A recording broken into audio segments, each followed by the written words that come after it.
नमस्कार, जय माता दी। मैं एस्ट्रो डॉक्टर प्रणव कुमार शास्त्री। आज बात कर रहे हैं दूसरे नवरात्रे माँ ब्रह्मचारिणी के नवरात्रे की कि माँ ब्रह्मचारिणी की कथा क्या है, कैसे पूजा करनी चाहिए, क्या फल फूल या मुहूर्त क्या है। आज उसी के बारे में पूरा विवरण दिया जाएगा। माँ ब्रह्मचारिणी बहुत ही साधारण और सरल स्वरूप में है, क्योंकि माँ ब्रह्मचारिणी ने हिमालय राज के घर में जन्म लिया है और वह नारद जी के कहने की सलाह के अनुसार कठोर तप किया है ताकि वह भगवान शंकर को पति स्वरूप प्राप्त कर सके। ऐसा माना जाता है कि ऐसी घोर तपस्या की कि जिससे भगवान शंकर प्रसन्न हुए और माँ ब्रह्मचारिणी बिल्कुल तप में एकदम काली हो गई थी। तप करते करते 1000 वर्ष तपस्या की, कम से कम 1000 वर्ष। अब आप ये देखिए कि जब 1000 वर्ष तपस्या की है उन्होंने भगवान शिव को पति रूप में पाने के लिए, तो उस समय आयु कितनी होती थी? 1 लाख वर्ष आयु होती थी। 1 लाख वर्ष आयु होती थी। तभी तो आपने देखा होगा उस समय ऋषि जितने भी होते थे 1008 वर्ष तपस्या करते थे, हजारों वर्ष तपस्या करते थे। क्यों? क्योंकि उस समय आयु इतनी होती थी कि बहुत ज़्यादा आयु होती थी। आयु के वजह से ही हम इतनी लंबी तपस्या कर पाते थे। अब कहाँ, अब तो 100 की आयु भी पूरी नहीं हो पाती, 50, 60, 70 मैक्सिमम हो गई है। क्योंकि इसी तरह से माँ ब्रह्मचारिणी ने 1000 वर्ष तपस्या करने के बाद ही भगवान शंकर जी को पति स्वरूप में प्राप्त करने के लिए क्या था, और यह आराधना से भगवान शंकर प्रसन्न हुए और प्रसन्न होकर उनको आशीर्वाद दिया और उनकी घोर तपस्या जो उन्होंने किया था उसका फल उनको प्राप्त हुआ। उसी रूप में तो भगवान शंकर ने आशीर्वाद दिया कि आपको दूसरे नवरात्रे के रूप में माँ ब्रह्मचारिणी के रूप में पूजा जाएगा। ब्रह्मचारिणी का मतलब होता है कि बिल्कुल ब्रह्मा का पालन करने वाली, ब्रह्मचारिणी देवल देने वाली, यानी जिसमें कोई भी द्वेष और भावना और ना क्रोध हो। ऐसे उसमें उनका जो वस्त्र है, वह जो वस्त्र पहनते हैं सफ़ेद रंग का वस्त्र पहनते हैं, बहुत ही पसंदीदा सफ़ेद रंग है।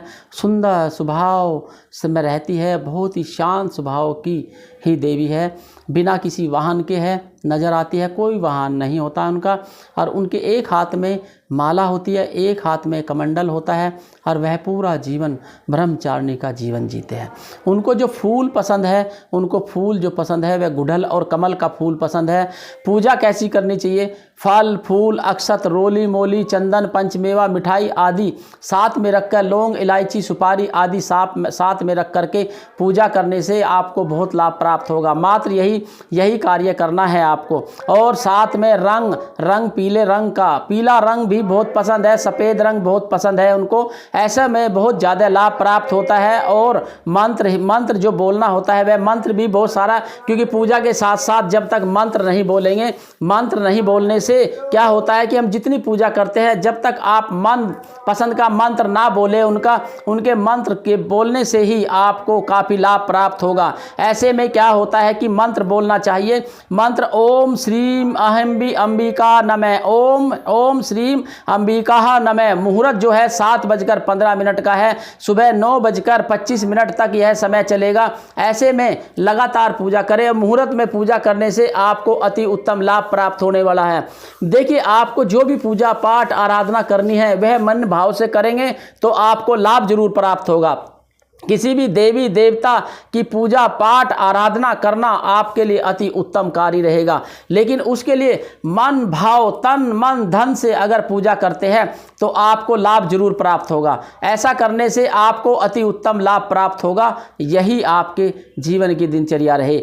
अगर बिना किसी मेहनत के कोई चीज़ आपको प्राप्त हो सकती है तो वो मुश्किल है। मेहनत आपको करनी पड़ेगी। अगर आपको देवी को भी प्रसन्न करना है, उनके लिए भी समय निकाल करके उनकी आराधना करें, पूजा पाठ करें, तो आपको लाभ प्राप्त जरूर होगा। ऐसा करने से आपको अति उत्तम लाभ होगा।